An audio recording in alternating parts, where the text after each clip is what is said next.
Olá a todos, hoje sexta-feira, 15 de janeiro de 2021. Eu vou falar um pouco hoje sobre o tema inconsistência ou incoerência documental. Falando um pouquinho aqui na área regulatória, tanto o que eu vou falar também serve para a área jurídica, um dos maiores fatores de indeferimento ou de entrada em exigência de processos é a questão da inconsistência de informações ou incoerência documental.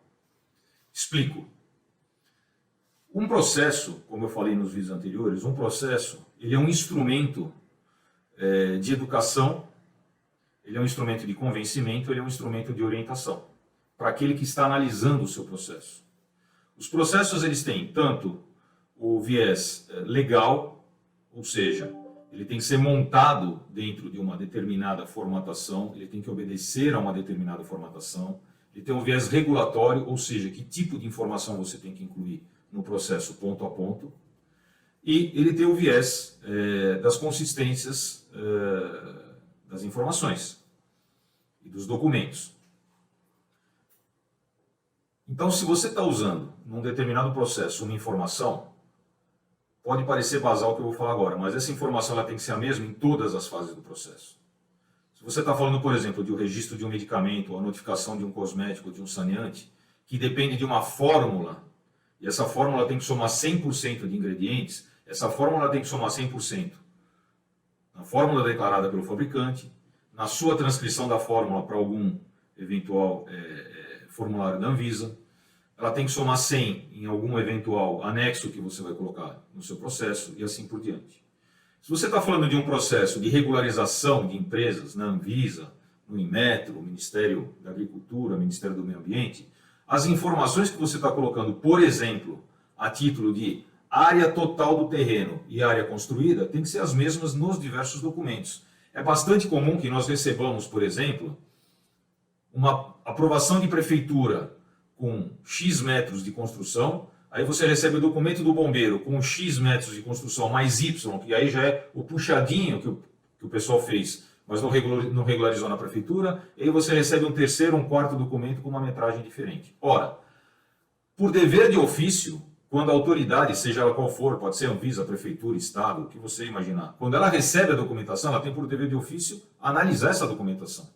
Porque, afinal de contas, quando ela conceder aquilo que você está pedindo, seja o registro de um produto, seja uma autorização de funcionamento, uma autorização especial, uma auto de verificação de corpo de bombeiros e assim por diante, essa autoridade ela assume para si a responsabilidade daquela autorização.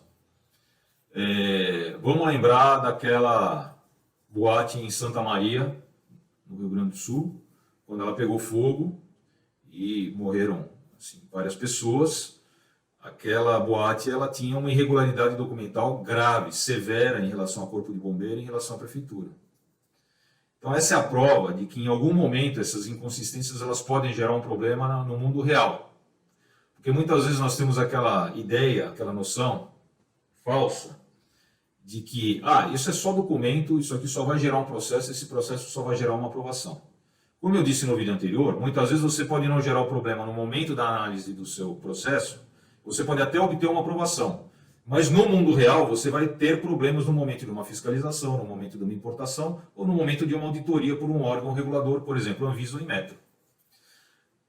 Pegando o exemplo de Anvisa e Inmetro, é bastante comum também que nós recebamos um certo nível de informação para montar o processo Anvisa e você pega o manual que vai ser enviado para o Inmetro e esse manual está diferente do manual da Anvisa.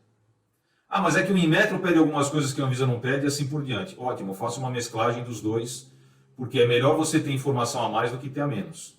Outra coisa, você tem o Código de Defesa do Consumidor aqui no país. Qual, afinal de contas, é o manual que você vai usar? Você tem que usar o manual na versão mais completa possível, né? Então, quando a gente fala de inconsistência de informações ou de incoerência documental, é disso que nós estamos falando. Quando você vai montar um processo de qualquer natureza, seja ele um processo administrativo, regulatório ou jurídico, você deve passar por uma fase anterior a tudo isso, que é a fase de análise crítica da documentação, que em inglês é conhecido como gap analysis, ou seja, você tem que pegar toda a informação que você tem para montar o seu processo e verificar se nos diversos pontos do processo você tem informações que são consistentes, ou seja, você tem a mesma informação no ponto A, no ponto B, no ponto C, no ponto D, ainda que essa informação derive de diferentes documentos. Pode parecer bastante básico, mas eu volto a reforçar o que eu disse no início do vídeo. Esse é um dos fatores que mais leva ao indeferimento ou à geração de exigências em processos. Imaginem vocês, por exemplo, um processo numa subprefeitura aqui de São Paulo, onde cada engenheiro tem dezenas de milhares de processos para analisar por ano. Ele não vai se dar o trabalho de ir para a segunda página se na primeira ele já encontrar uma inconsistência de informações, ou se ele encontrar uma incoerência documental. Pode ter essa certeza.